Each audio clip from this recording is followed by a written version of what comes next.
The Pokemon Company and Nintendo invited me to an exclusive hands-on preview event for Pokemon Scarlet and Pokemon Violet, and these are the 10 plus things that I learned about the game. Let's take a look.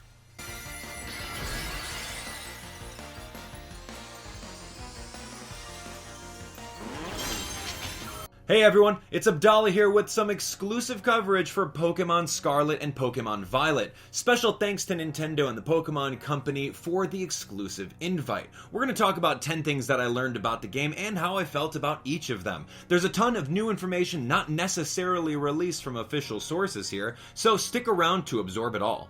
Now, before we get started, do note that all media outlets had the exact same early build of the game with the exact same team compositions and starting points, and all the gameplay footage that is shared on the screen right over here was provided by Nintendo and not directly captured by any of us. A lot of our information is still under embargo rules, so let's talk about what we can actually talk about from our preview event. Now, starting off, playing with your Pokemon. Wow, you can see Bellybolt over here. I don't think I've seen a cuter preview than scrubbing the belly of the Bellybolt.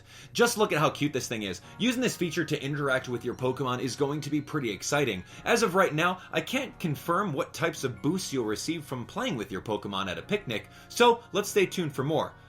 Next up is going to be learning about sandwiches. Now, admittedly, I didn't pay too much attention to making curry in Pokemon Sword and Pokemon Shield, but learning that sandwiches have the ability to manipulate so many overworld and battle stats makes me really intrigued to learn exactly how to make every sandwich in the game. Yeah, you better believe there's going to be a sandwich dex that I'm going to fill out 100%. Check these out over here. The Jambon Burr gives a 1-level boost to ground-type Pokemon spawns, raid power against ghosts, and boosts the catching power of bug-type Pokemon. The Pickle Sandwich gives some sort of new boost called Teensy Power, which I'm assuming means a small strength boost to your attacks in battle. In this case, it's going to be for fighting types. Now, whatever the case may be with these ingredients and sandwiches, I'm super excited to have an array of them at my disposal in order to help me with any encounters that I may need. Now let's talk about the Let's Go feature. As I was exploring the vast Paldea region, I found that going into battle with Pokemon via the traditional way of walking into them, initiating the combat screen, then proceeding to KO them, was a little too time consuming with my small amount of time to play the game. The fix for this was the Let's Go function. Simply arrange whichever Pokemon you want to come out and play just to the first slot of your party, then press the R button to send them out. Their default action is to attack anything nearby within 1 to 2 seconds, depending on how strong they are. This is a game changer because it allows you to gain experience for not only the lead Pokemon, but the entire team thanks to an off-screen EXP share. Now, as we've seen from official trailers, Pokemon will drop their own specific materials upon KO. In this case, we can see the Wooper drop their Wooper Slime, and Lechonk being able to drop the Lechonk Hair too. Also, if you're too lazy to walk up to an item on the ground and pick it up, you can throw your Pokemon over there to have it grab the item for you. Now, one of the cool things about the game are the gym leaders. As you may have seen from previous screenshots, the gym leaders have been fully revamped and have a lot more detail and energy into them. During the demo, we can make our way over to one of the first gyms and meet Brassius. Personally, I can't wait to catch a bunch of new Pokemon and raise them so strong so that they can take on all of the gym challenges. You're going to have the ability to adventure alongside other players in real time. In my limited time with the game, I didn't have the ability to experience this outside of a Tera raid battle, so taking a look at the footage, you can see that there are up to 4 trainers moving around with you.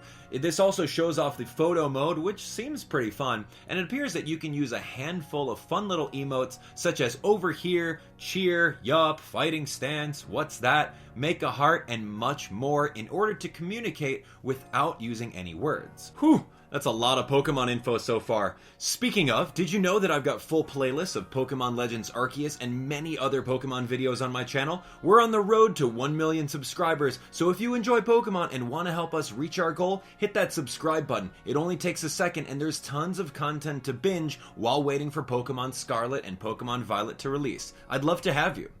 Now moving on to Tera raid battles. This one's going to be a lot more different than the previous Dynamax raid battles in Pokemon Sword and Pokemon Shield. During our preview event, we were tasked with finding one Pokemon to bring to a Tera raid battle against a Wingull. After catching it, we inputted a numeric code to connect to another local Nintendo Switch in order to start it, and it was quite the different experience from Pokemon Sword and Pokemon Shield's Dynamax raid battles. In the previous versions of the raid battles, turn order was traditional, with faster Pokemon going first and priority moves attacking ahead of line, etc. But these new Tera raid battles seem to throw that strategy out the window and focused on everyone doing as many attacks as possible, almost similar to a raid battle in Pokemon Go with your Pokemon using charge moves. As you can see from the footage here, there's a Water Tera type Ralts that is the raid boss, and all 4 players are using their moves to knock out its top green HP bar to 0 in order to initiate the catch chance. The bar right below the health bar is going to be a timer bar that allows you to keep track of how fast you have to beat this boss battle. Now, one of the things I couldn't confirm was the connectivity with online gameplay from outside of inputting a 4-digit code. I really wanted to know if a Nintendo Switch friend code was needed for connectivity outside of the 4-digit code, so we'll have to wait until launch to find out. Now, one of the next things I've learned is the Paldea region is huge. If you played The Legend of Zelda Breath of the Wild or even Pokemon Legends Arceus, you'll know just how big open world games can get, and Paldea is a lot like Pokemon Legends Arceus, but way bigger and all connected without loading zones dividing all the different regions. If you see a cliff or mountain in the distance, you'll be able to traverse your way over there and climb it. I spent a lot of my time during this event walking around the areas and checking all the nooks and crannies for hidden items and rare Pokemon spawns. As we've seen from the trailers, Koraidon and Miraidon will allow you to travel through the Paldea region very quickly. There's a normal speed and a sprint speed as well. If you jump towards a cliff's wall side, they'll be able to climb up to the top. You'll also be able to glide with both of them for a little while in the air before their stamina runs out. Now, while they don't show it in the B-roll preview, you'll see a Pokemon Center in the various distance, and if you open the map, you'll be able to choose cities and various Pokemon centers to fast travel to with the click of a button. Now let's talk about Terastallizing. Now, the main gimmick in the game is the Terastallization, where you can transform your Pokemon into a specific type to give a boost or possibly change the type of their moves entirely.